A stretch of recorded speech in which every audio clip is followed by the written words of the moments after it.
another print disability, which makes reading, holding a book, or turning a page difficult or impossible. The content is copyrighted by the respective publishers. For more information, please visit us on the web at nfradioreading.org. Hello, this is Corrine, and for the next hour, I'll be reading from the August 6, 2026 issue of the Wall Street Journal on the Niagara Frontier Radio Reading Service. As always, thank you for joining us today. The highlights under business and finance are: Trump has spoken repeatedly with Kevin Warsh since he became Fed chairman, maintaining a line of communication between a president and a central bank chief that departs from recent precedent. Google overhauled the leadership of its AI operations and named a new chief scientist to replace incumbent Jeff Dean, who is leaving the company.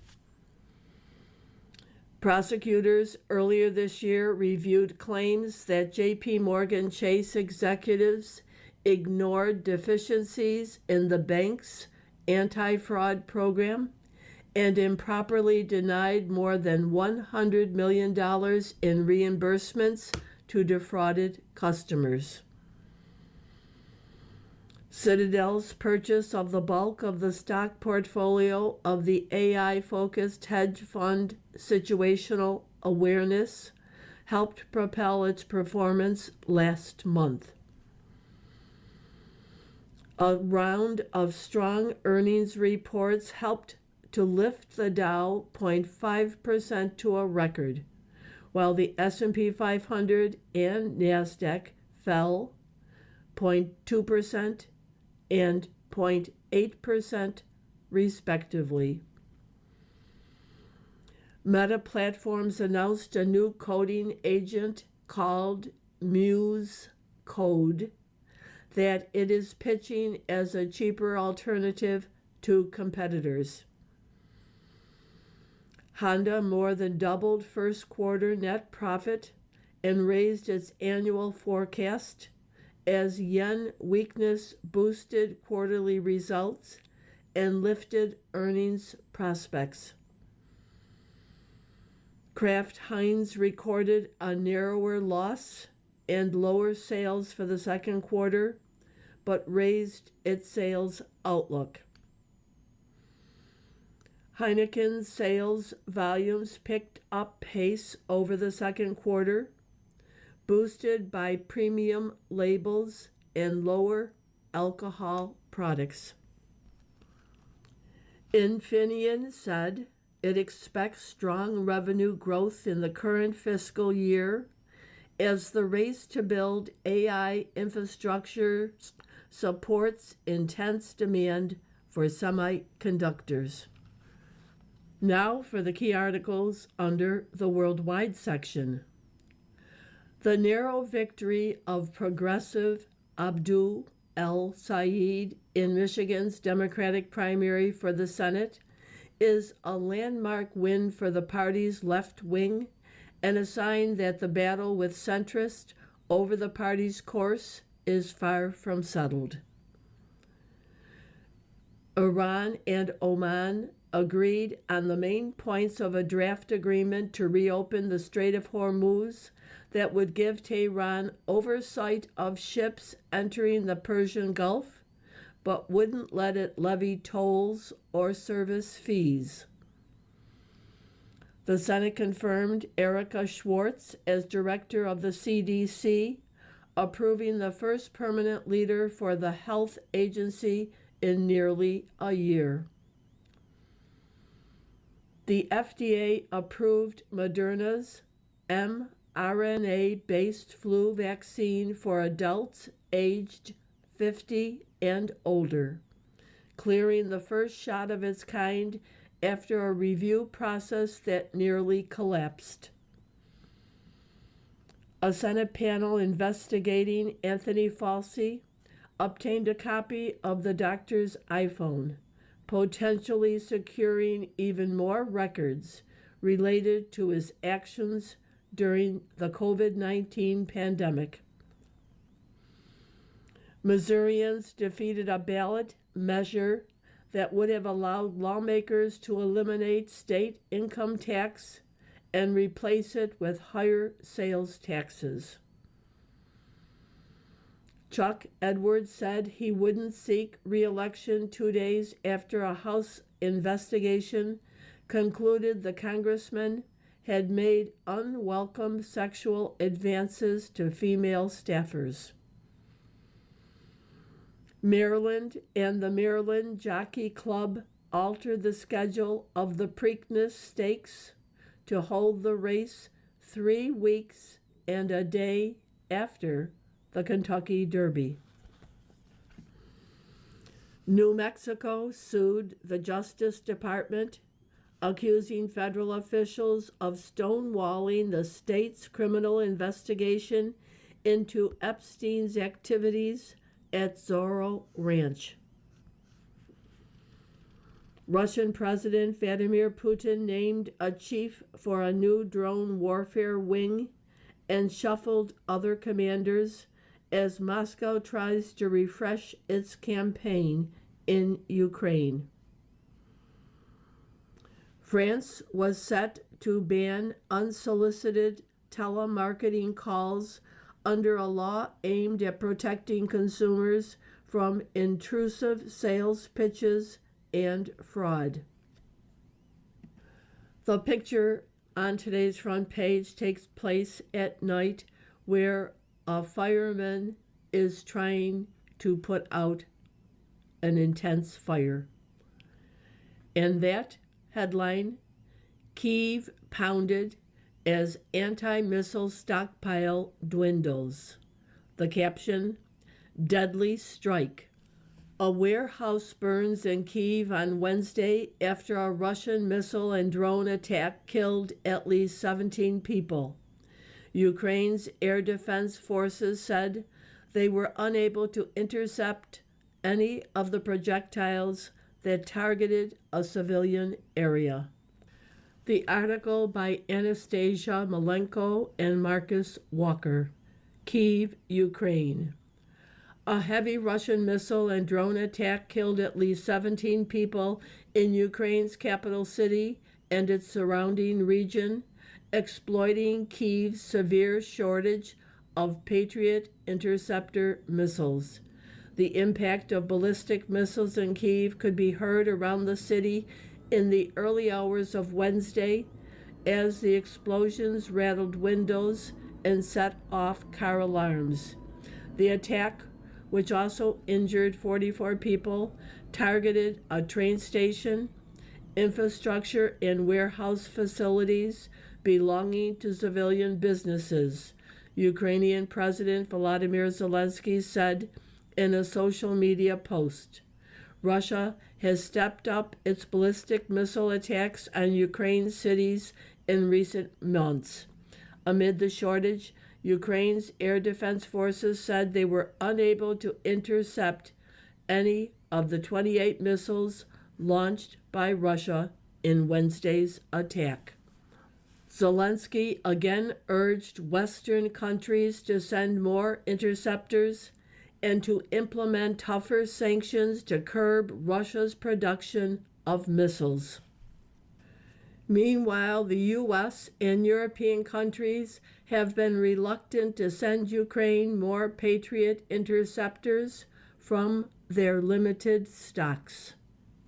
Other articles from the front page follow. Iran-Oman near Hormuz deal. Agreement would give Tehran a role in controlling traffic, but wouldn't allow tolls. By Summer Saeed and Benoit Falcon. Dubai. Iran and Oman were completing a draft agreement on Wednesday to reopen the Strait of Hormuz that would give Tehran oversight of ships entering the Persian Gulf, but wouldn't let it levy tolls or service fees, people familiar with the matter said. The parties have agreed on the main points of the draft, which would set up an inbound lane near Iran and an outbound lane near Oman, and have shared it with the U.S., countries in the region, and Iran's top leaders who still needed to sign off, they said. Iranian Foreign Ministry spokesman Ismail Baghdadi told reporters that Tehran reached an agreement with Oman to create a safe route through the Strait of Hormuz and that an outline of the main points was being completed. A deal could still fall apart or fail to open the strait. Qasem Garibabadi, deputy Iranian foreign minister, said the agreement with Oman wouldn't necessarily open the waterway unless the U.S. met unspecified conditions, state media reported. Diplomatic efforts to open the strait have previously failed, and mediators are concerned any deal could be undermined by hardliners in the Islamic Revolutionary Guard Corps, which protects the regime and enforces Iran's hold on the strait. But the U.S. and Iran each have economic incentives to ease the closure. An agreement could boost oil and gas shipments and relieve pressure on the global economy. It could open the path back to negotiations where Iran could gain substantial relief from sanctions in exchange for concessions on its nuclear program. Iran also relies on the strait for most of its oil exports. President Trump and administration officials have said an agreement to reopen the strait is close. Gulf states worry it could entrench Iran's sway over a waterway that is crucial for their livelihoods. The question is whether the Trump administration understands that this agreement tacitly hands Iran control of the traffic, said Ellen Wald, senior fellow at the Atlantic Council's Global Energy Center. And if Gulf producers decide to use shipping routes that necessitate Iranian approval, they are implicitly surrendering control of the Strait of Hormuz to the Iranian regime. The U.S. repeatedly has denied that Iran controls or would be allowed to control the strait. According to the draft proposal, which would last for 60 days, ships entering the strait would use the route closest to Iran in coordination with Tehran, and ships exiting the strait would use a route in the Omani waters in coordination with Muscat, the people said. While the deal would exclude charging ships tolls or fees, Iran might not be prevented from collecting voluntary payments to cover costs such as security and search and rescue, the people said. If a deal is announced, the U.S. and Iran would return to the negotiating table to discuss issues including Tehran's nuclear program and financial relief, the people said. Oman and Qatar are pushing to build in incentives such as sanctions waivers to allow Iranian oil sales into the deal, some of the people said. Gulf officials worry the temporary deal could give Iran a window to assert permanent control over the strait and retain leverage over them. But Gulf officials acknowledge the temporary deal with Iran might be their best option at the moment, as Iran's powerful Revolutionary Guard has shown in recent weeks it was willing to escalate regardless of U.S. retaliation and make the war as costly as possible for Washington and its regional allies. Gulf countries are frustrated with what they see as a lack of a clear strategy from the U.S. as the war drags on and subjects their territory to frequent Iranian attacks, people familiar with the matter said. Gulf allies have asked the U.S. in recent weeks for more air defense interceptors and continued guarantees that the U.S. military will protect them if the tit-for-tat fighting flares back up, officials have said. You are listening to a reading of articles and features from the Wall Street Journal on the Niagara Frontier Radio Reading Service. Michigan win lifts the left, but fight remains. Democrats look to unite after El-Sayed ekes out a victory in the Senate primary. By Aaron Zitner and John McCormick. The victory by Abdul El-Sayed in Michigan's Democratic primary for the U.S. Senate marked both a landmark win for the party's insurgent left wing and a sign that the intense battle with centrists over the party's course is far from settled. El-Sayed built a national brand as a progressive with an ambitious liberal agenda, social media savvy, and endorsements from the party's progressive icons. But his victory over Representative Haley Stevens, a centrist favored by the party's establishment leaders, turned into a nail-biter rather than the expected easy win as the roller coaster vote count stretched into early Wednesday. The progressive former public health official was declared the winner Wednesday morning, eking out a victory by about 15,000 votes, less than 1% of the total cast, in nearly complete tallies. The close result places a left-wing candidate on the ballot in a competitive general election, an outcome that centrists warn could imperil Democrats' chance of recapturing the Senate. The results also showed that many black voters, a pillar of the Democratic coalition, as well as working-class voters, remain politically moderate and drawn to candidates backed by their party's leadership. Abdul El-Sayed is Michigan's Mandani and embodies the socialist takeover that wants to do away with the American way of life by abolishing ICE, opening borders, raising taxes, and sympathizing with terrorists, RNC Chairman Joe Gruters said.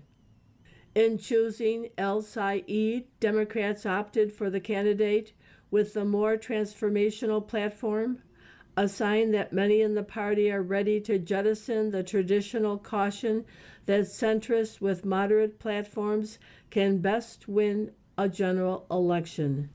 El-Sayed wants to remodel the healthcare system to provide cradle-to-grave care for all Americans, abolish the U.S. Immigration and Customs Enforcement Agency, offer free child care, and end military aid to Israel.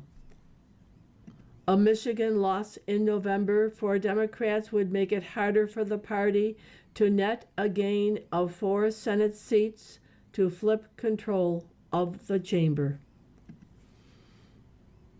Airlines push back against ICE enforcement by Andrew Tangel, Michelle Hackman, and Allison Sider.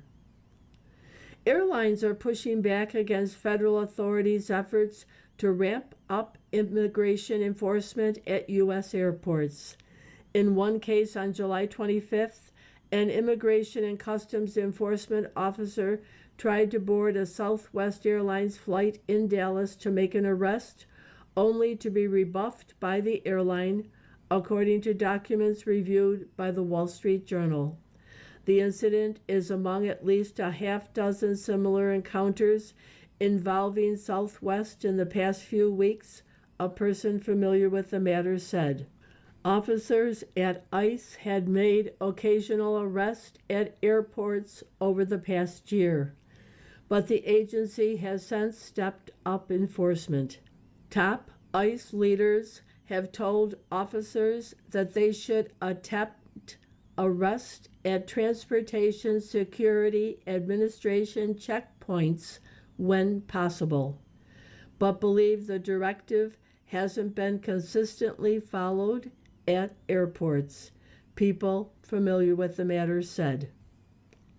In recent weeks, officers have broadened their approach to make more arrests near gates and ticket counters at airports across the country. Airline industry officials told the Journal that they want clarity on immigration enforcement work in airports, whether ICE officers can make arrests with administrative warrants, and whether they will avoid boarding planes to make arrest. Some officials said carriers would prefer federal officers make arrest at TSA checkpoints.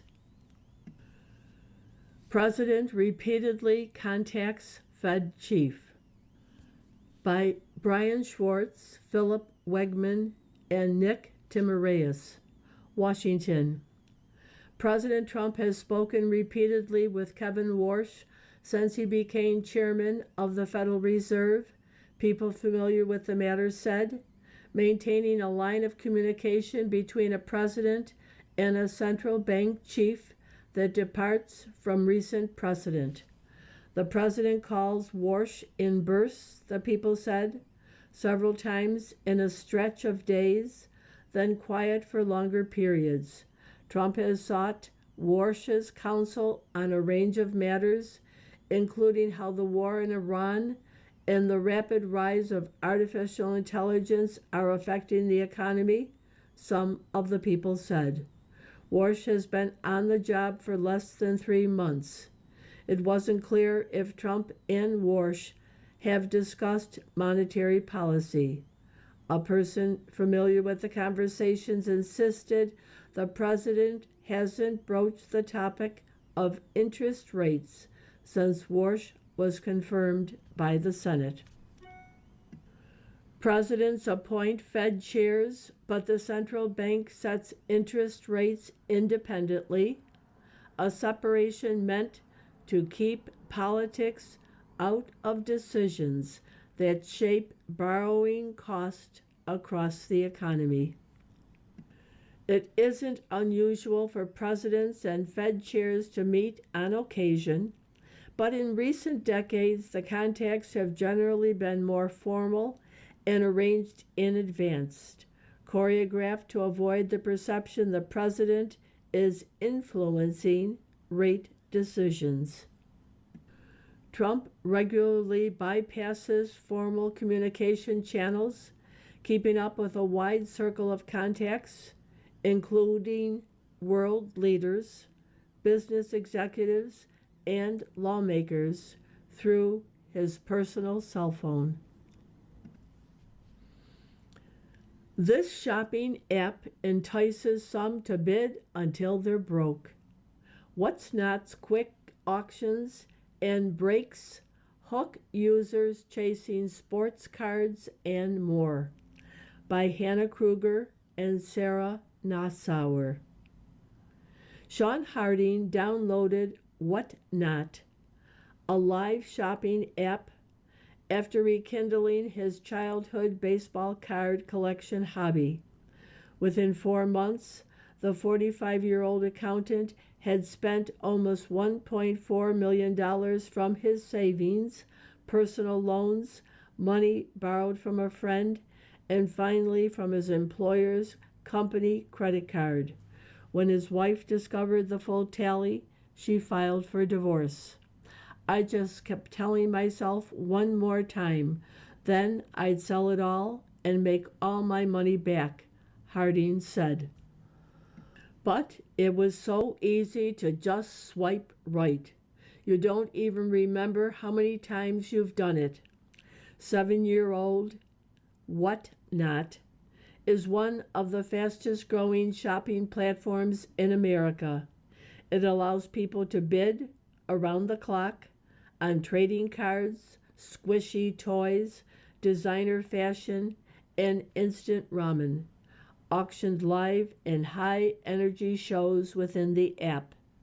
It has tapped into the addictive qualities of social media with opportunities fed to you in an algorithm controlled scroll. Often, users don't search for a particular item, but instead hope to hit on something by being on the app at the right time. The design supercharges traditional shopping sites such as eBay and Amazon with high-pressure countdown auctions, often run by hosts who urge buyers to bid higher and faster. The most feverish shows are built around breaks, where a person buys an opportunity to win an unknown, potentially valuable collectible. All the while, emotionally charged chat feeds can amp up the competition. Little slows down a decision to spend, which comes with one swipe and no additional confirmation or checkout screen. Whatnot doesn't disclose total users, but said it added 20 million new accounts in 2025. The company is on track to surpass $1 billion in revenue this year and estimates it holds nearly 60% of the live commerce market in North America and Europe. It's backed by Andreessen Horowitz, Sequoia Capital, Capital G, and others. Has raised nearly $975 million and has an $11.5 billion valuation.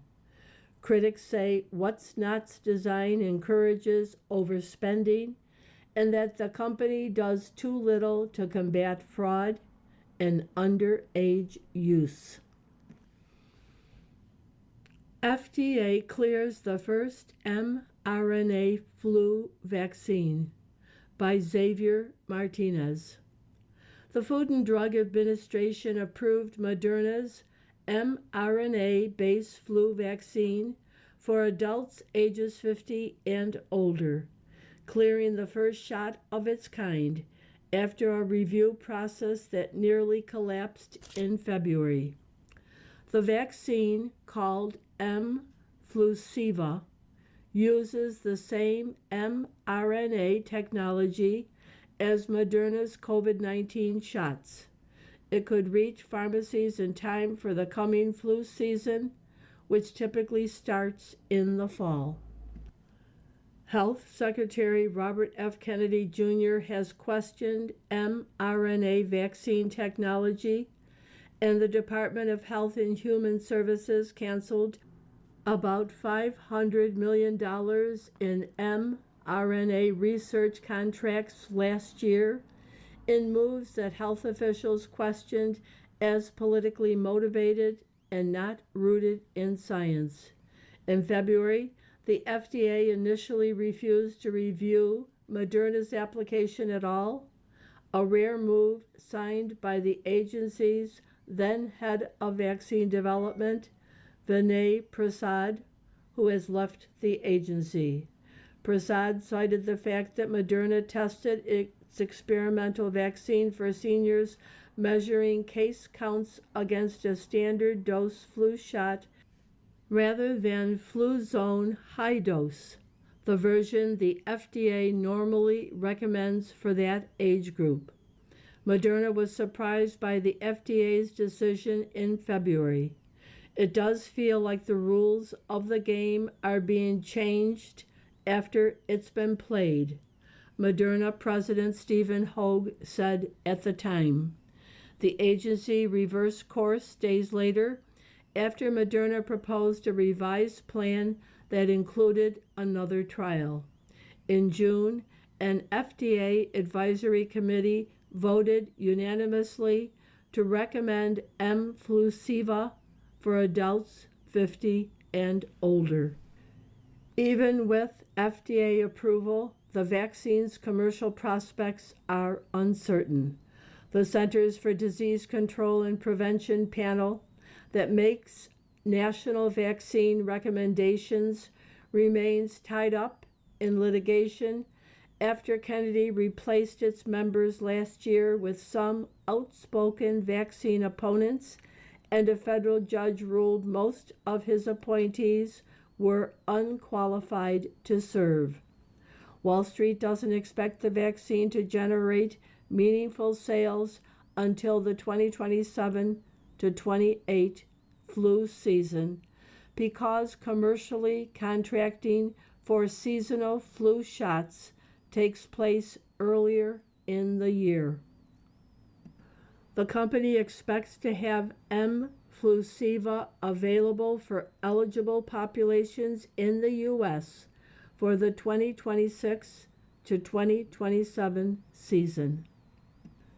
You are listening to a reading of articles and features from the Wall Street Journal on the Niagara Frontier Radio Reading Service. From the editorial page, will Trump leave Ukraine without patriots?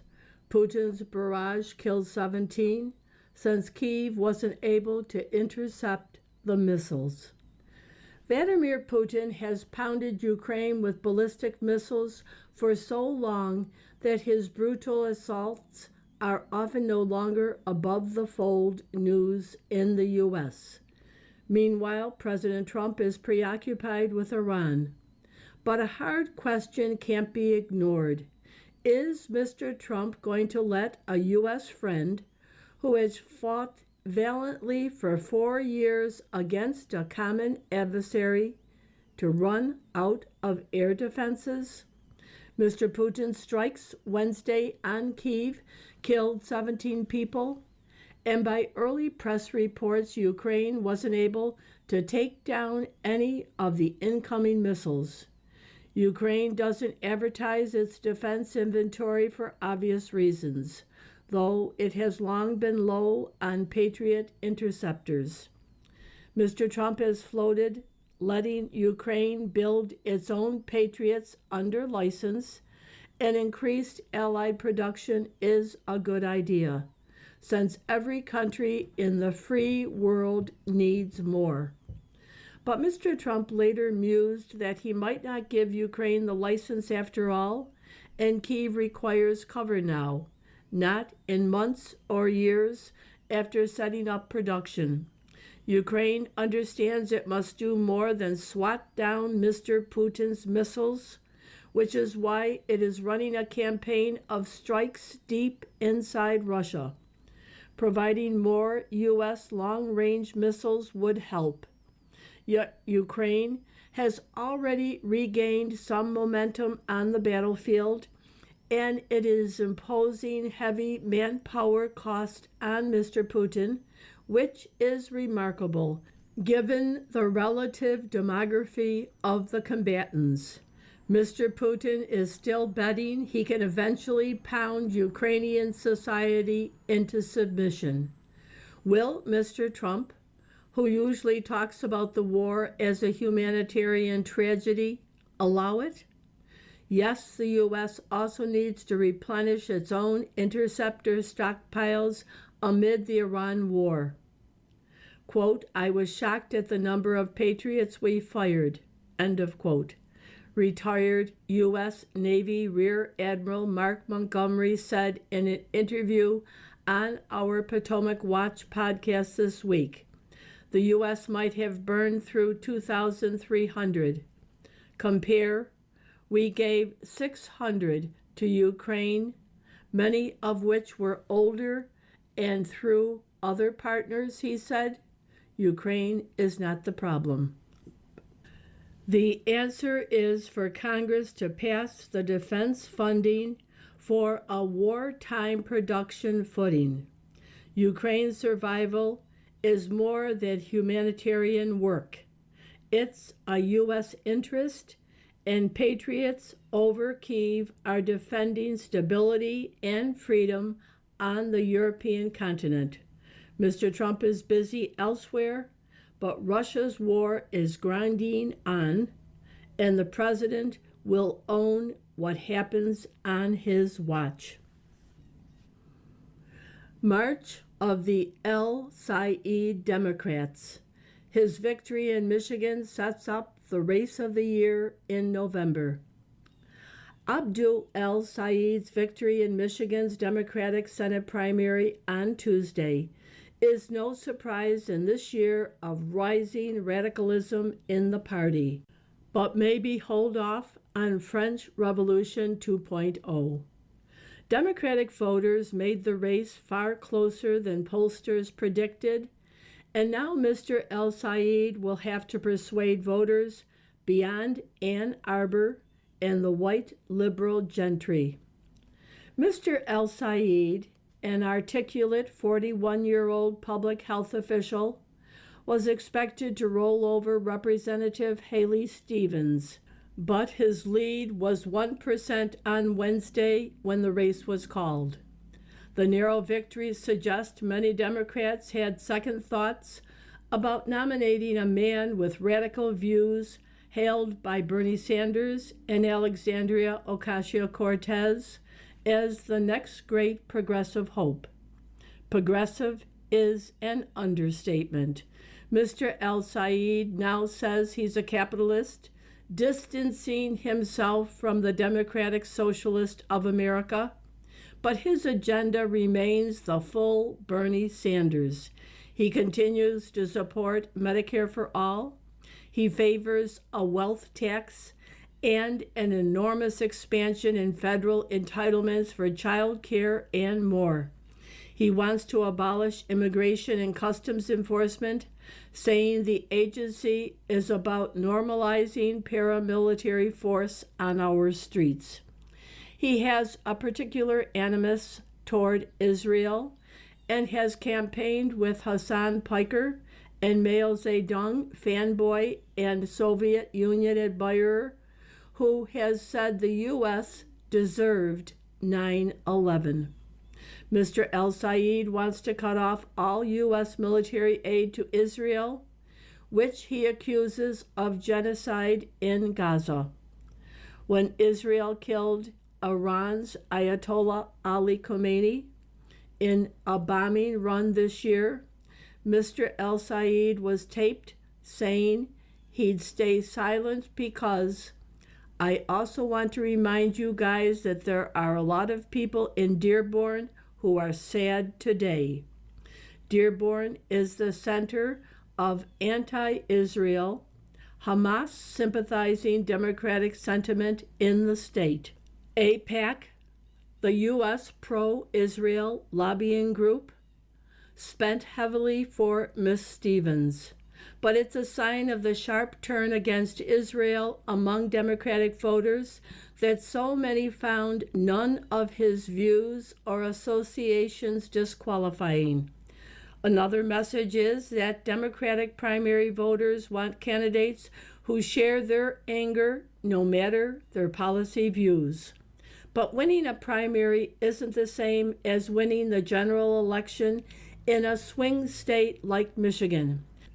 Mr. El-Sayed will face Mike Rogers, a one-time FBI agent and former head of the House Intelligence Committee.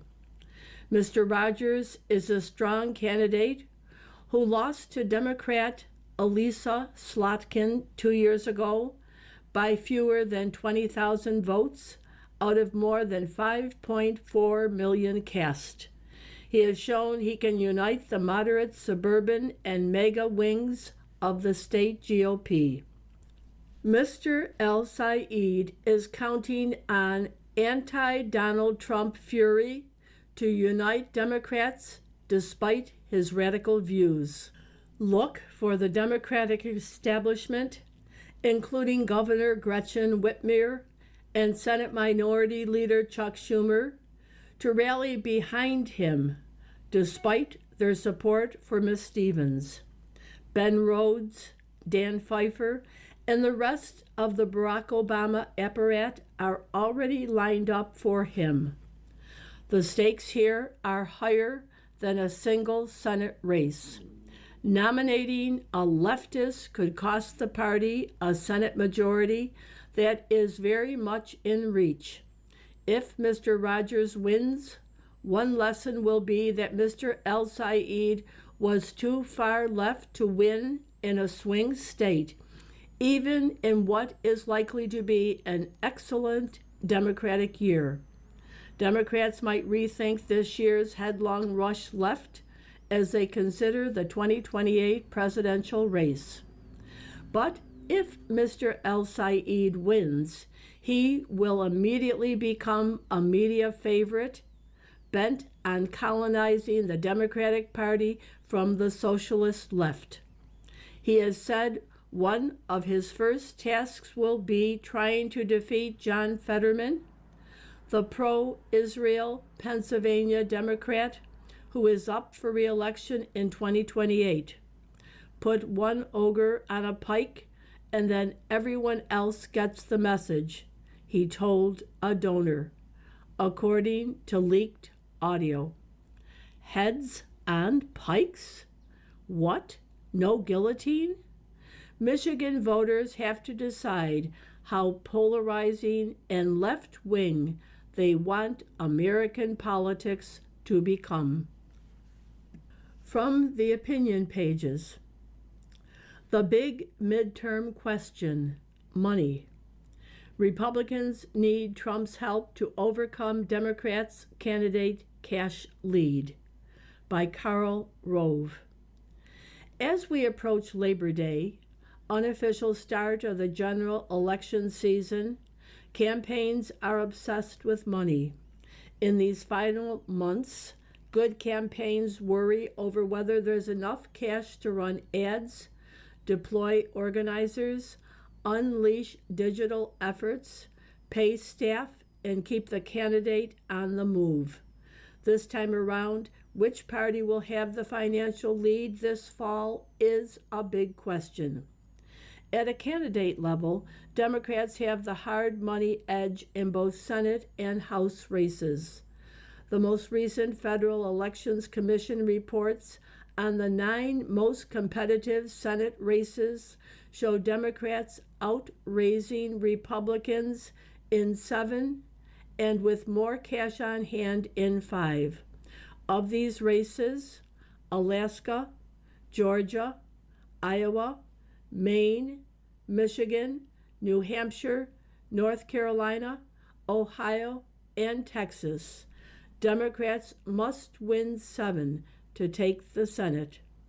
Excluding Maine, where Democrat Troy Jackson replaced Graham Plattner as a Senate candidate less than 2 weeks ago and has yet to report his fundraising, Senate Democrats told the FEC they've raised $290 million, while Republicans have brought in $196.8 million.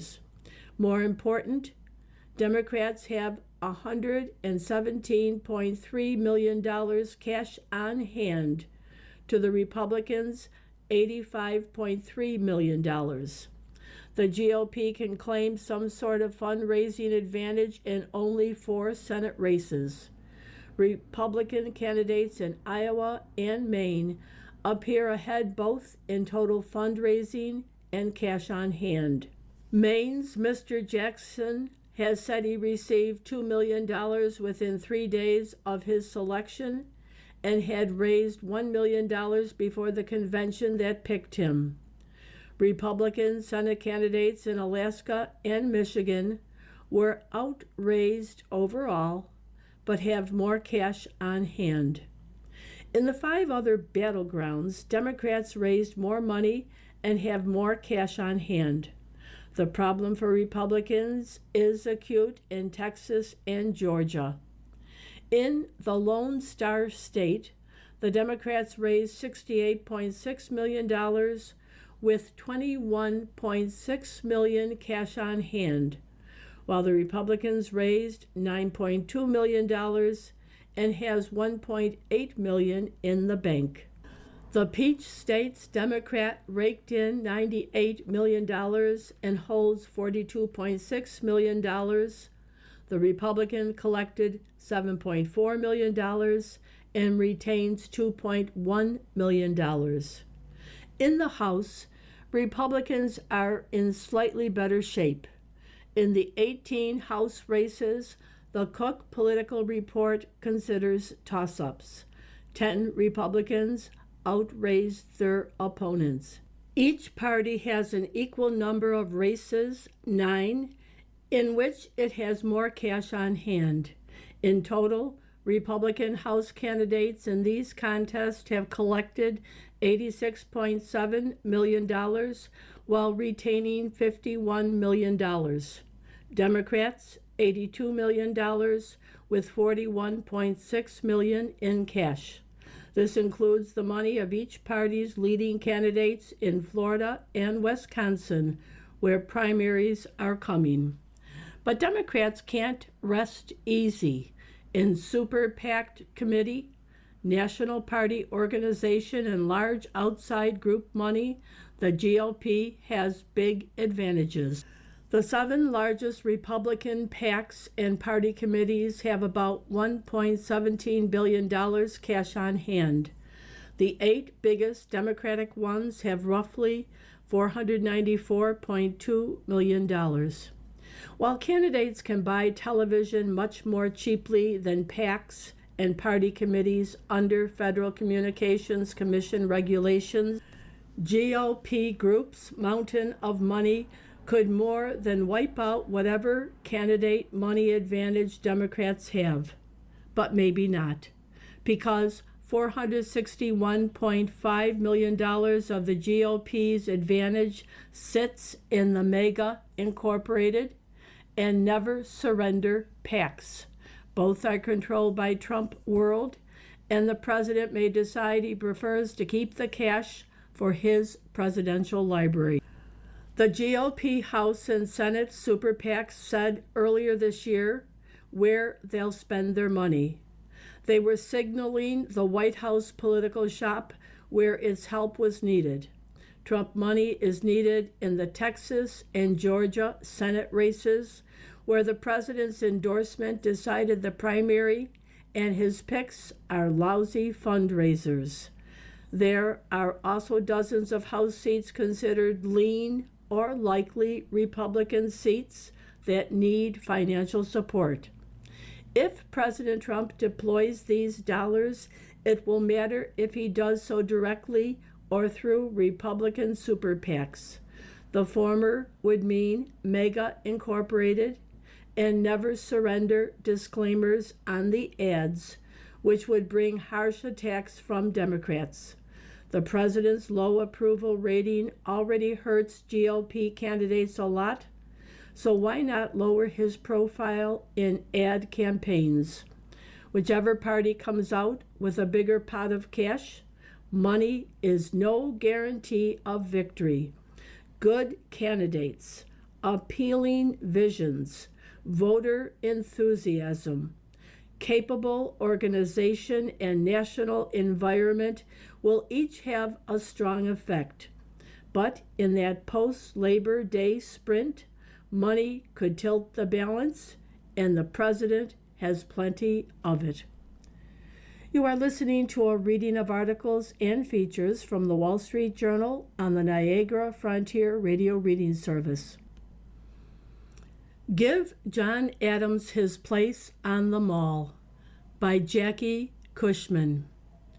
We recently marked the 250th anniversary of July 4th, 1776, but urgent unfinished business remains. Our independence might never have been won without John and Abigail Adams. August 2nd marked 250 years since John Adams signed the Declaration of Independence. He knew that in signing, he was risking his life and the lives of his family. Thomas Jefferson called John Adams the Colossus of Independence. Abigail Adams, a brilliant political thinker, advocate for women's education, and shrewd businesswoman, was her husband's closest confidant and advisor. Yet while there are monuments in the nation's capital for Washington and Jefferson, there is no memorial to the Adamses. There should be. The Senate should pass the bipartisan Adams Memorial Great American Heroes Act, which passed the House unanimously in December. In July, the Senate Subcommittee on National Parks heard the bill, which would reauthorize the Adams Memorial Commission, tasked with building the memorial, through December 2032. It specifies a location for the memorial just south of the White House. The site is fitting since John and Abigail were the White House's first residents. John Adams rose to prominence in 1770 by courageously defending British soldiers charged in the Boston Massacre. He insisted on the rule of law and a fair trial, even when public sentiment opposed him. He was the leading voice for independence in the Continental Congress. Adams recommended that Jefferson draft the Declaration of Independence. He served as the first vice president and second president and set the precedent for the peaceful transfer of power to a member of a rival political party, Jefferson. Congress formed the Adams Memorial Commission in 2019. A majority of the commissioners, including me, were appointed by December 2023 and got to work. But the effort will stall if Congress doesn't extend our timeline, which originally expired in December 2025. Historian David McCullough described the current oversight bluntly. There is no memorial, no statue in his honor in our nation's capital, and to me that is absolutely inexcusable. It's long past time when we should recognize what he did and who he was.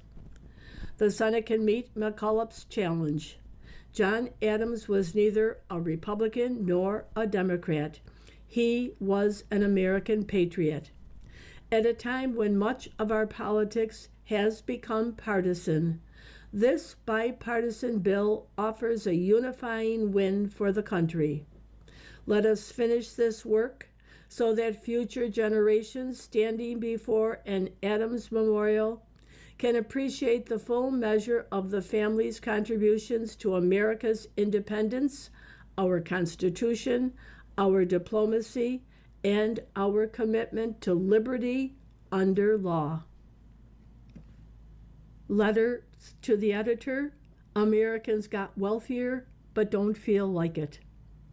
John Steele Gordon is right that the past 4 decades have produced extraordinary wealth, and in the case is even stronger than the Forbes 400 makes it look.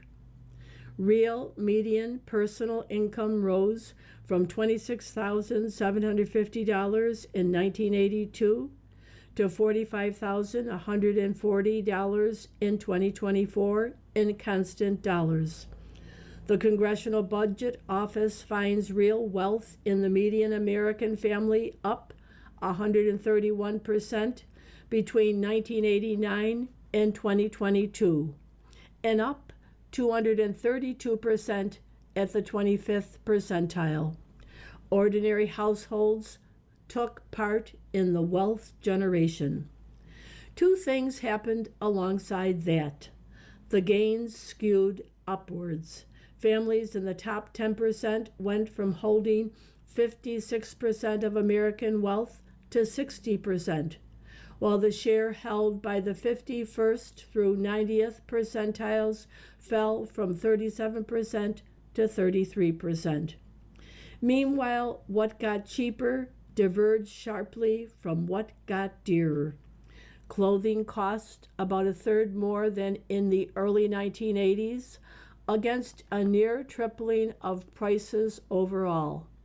Televisions and phone call prices collapsed, but the median new home, which took 3.4 years of median household income in 1982, took 5.0 years in 2024.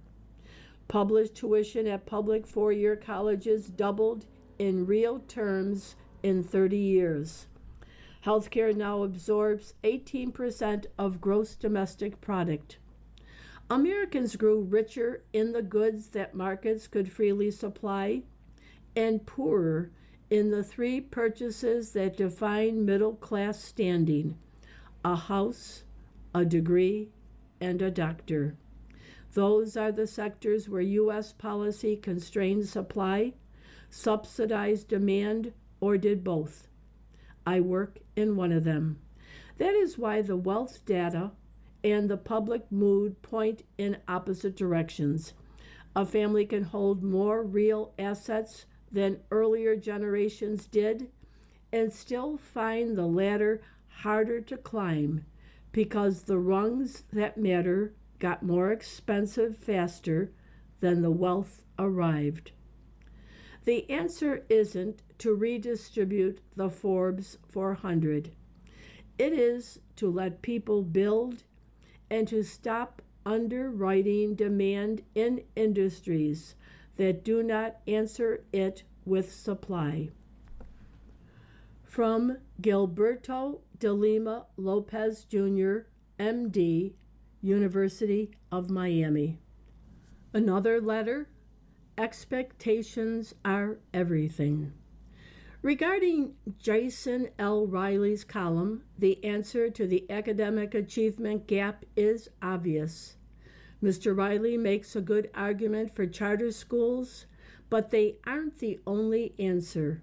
Standards and expectations matter more than the type of school.